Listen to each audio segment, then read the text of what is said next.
Welcome back to the channel. Today I'm going to be removing the zebra danio tank from my collection. The reason for this is that it's kind of in the way in this room and I need to create some space, and I'm going to be relocating the whole tank down to the central hallway of my house, so everyone that comes into the house is going to see it, whereas up here it's completely tucked out of the way and no one ever sees this tank, and I don't get to spend much time sitting and enjoying it. So it's not been the best location to have this aquarium, and it's time to move it somewhere where a lot more eyes will be on it. But that does mean moving the tank. I'm going to have to drain it out completely. Gives me the perfect opportunity to do a little bit of a rescape. Well, I say a little bit of rescape. I'm going to completely start from scratch. But before I can do that, I have to empty this tank. I've got to catch all the fish and move them to a temporary holding tank and remove all the plants. And I'm going to put some of the plants in my plant farm tank downstairs to make sure I've got the hygrophila and the lagonandra in my collection for future use. So the first job is going to get the filter off and catch the fish out. So let's get started with that.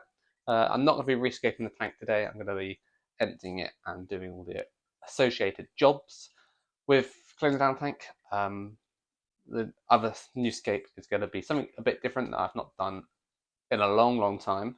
I'm just trying to work out exactly when I'm going to be able to do that, because I may have a little treat in store if it all goes to plan. So yeah, let's see. But for now, let's get this tank sorted and moved, because it's going to be a big job. So first job when doing any sort of maintenance on this tank is I got to put a towel down, because this carpet cannot get ruined. And doing filter maintenance, it's going to get ruined. And then we'll go into the cupboard.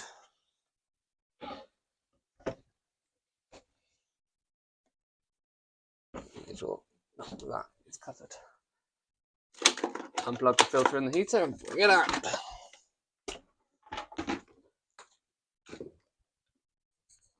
So next up is disconnect the hoses.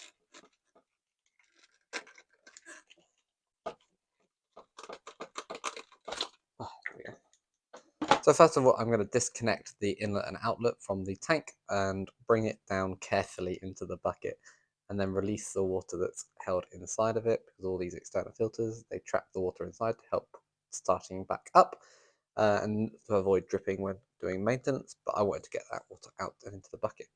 And then I'm going to use the NT Lab spring brush to clean out the hoses and the inlet and the outlet in a second. This brush saved my life, because I was really struggling to find a decent one to clean out my filter hosing, and I made countless purchases of the wrong type, and then eventually got this one, and it's so much easier to use, although I still always manage to spray filter muck all over me. That is pipe work done. Now onto the main filter.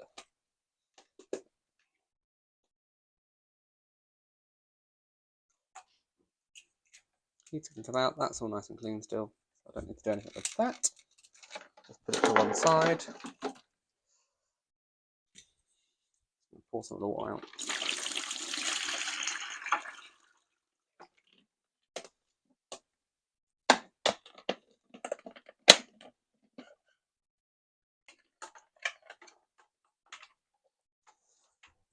And take the strain out.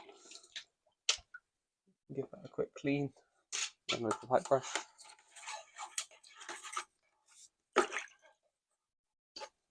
And now I'm just going to methodically work my way through the filter. So I'm starting off here with the impeller head and all of the associated sort of bits in the top of the filter, using my spring brush just because it's to hand. And then I'm going to fill up the bucket a bit and then do the sponges as well. Just make sure they're nice and clean, free of any gunk, to make sure I get optimum flow rate through that. So that's the filter all cleaned out, ready to go. Put all this back together, impeller in.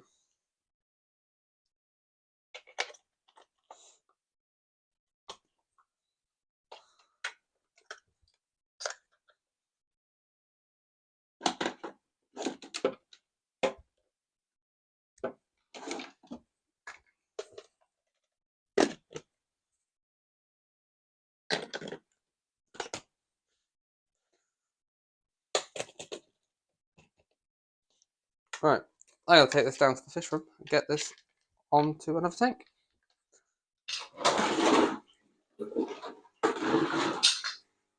So I'm going to hook up this filter to the temporary quarantine type tank. It's to a pistogram of Borellii in, and it's only got a sponge filter on at the moment, so it will work perfectly to have just a bit of additional filtration on that. So first job is to fill up my external filter. I always like to fill it up in two parts. I fill up most of the way with the filter head off, and then once it's full, I keep the heater out and then fill up through the little hole where the heater goes in, just so it's easier to prime, basically. It sort of self-primes if you get it really full and make sure there's no air around that impeller.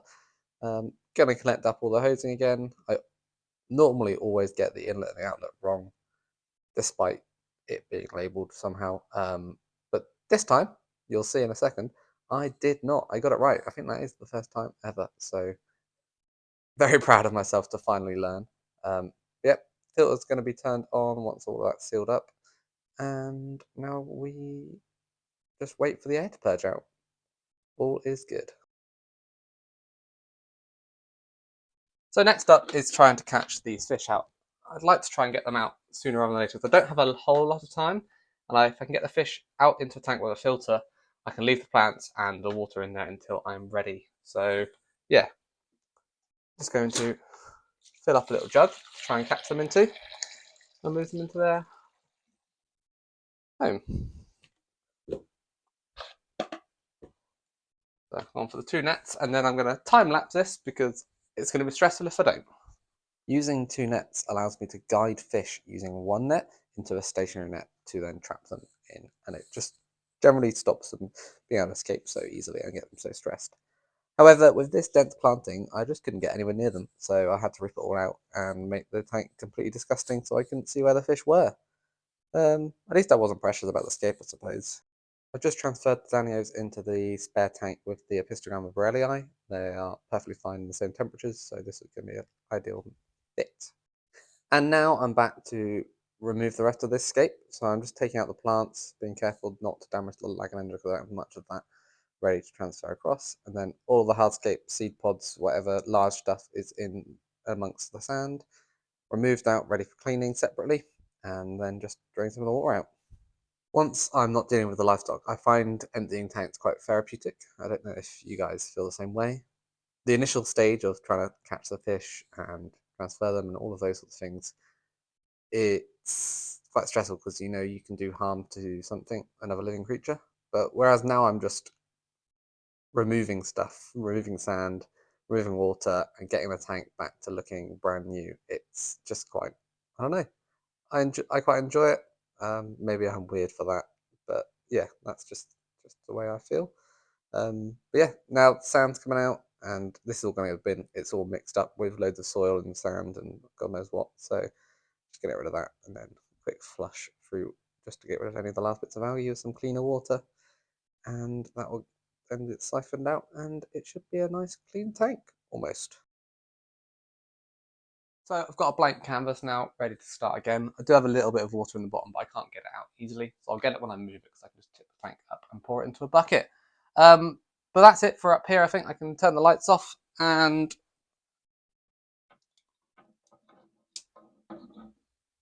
then go and plant some of the plants that I removed from this tank into the plant farm tank, and I'm done for the day. It's been a long one, but yeah, all was good. I'm excited to get this tank set back up again in a few weeks. I'm now in the fish room, and I've got my bucket of plants that I've taken out from the zebra danio tank. Here's one of the lagonendras that I pulled out, and it's got predominantly the hygrophila polysperma as well. So I'm just going to go through this bucket, pull out all the best stems and plants, lay them out on my tray here, ready to plant in the farm tank next to me.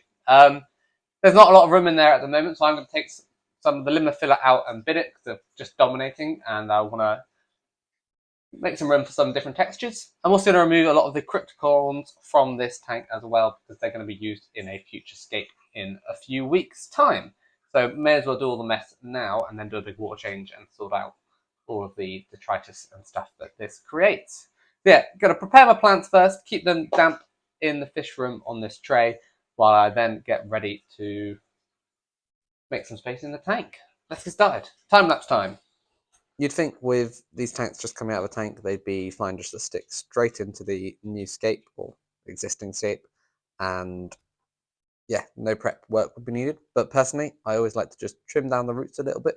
I find planting long root systems a real pain because you can never get them all under the substrate. You always get the little white roots poking up all over the place, and it looks just a bit of a mess for a while.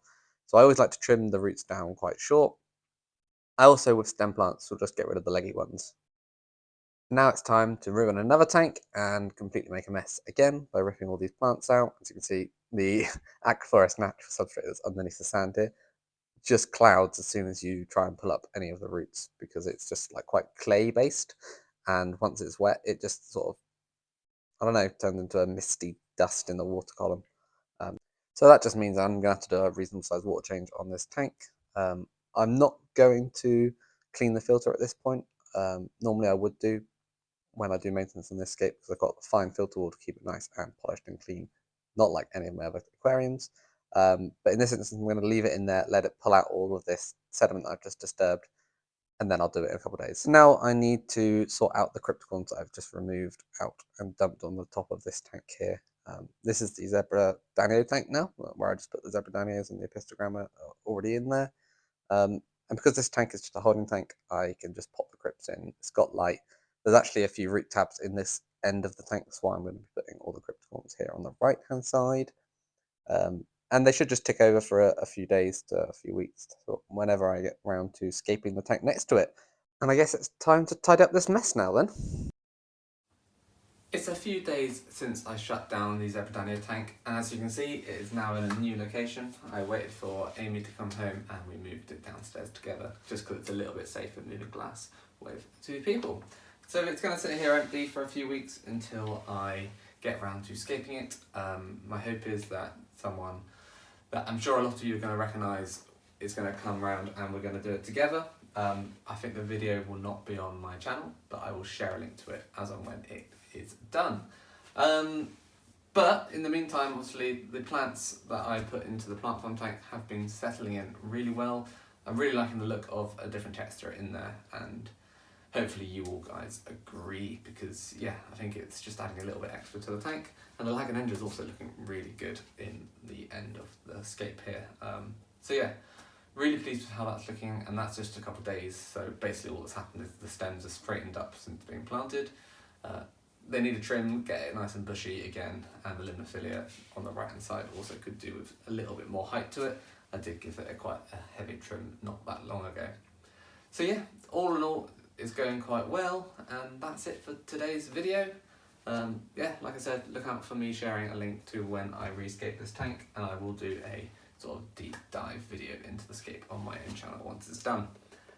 Thanks so much for watching, and I've got a few videos planned coming up soon, so hopefully you'll be hearing a lot more of me before I start my new job. If you missed that announcement, it is in the last video, and I will link it at the end of this video for you all to find out what I'm going to be doing next in my career. So yeah, thanks again, and speak to you all soon.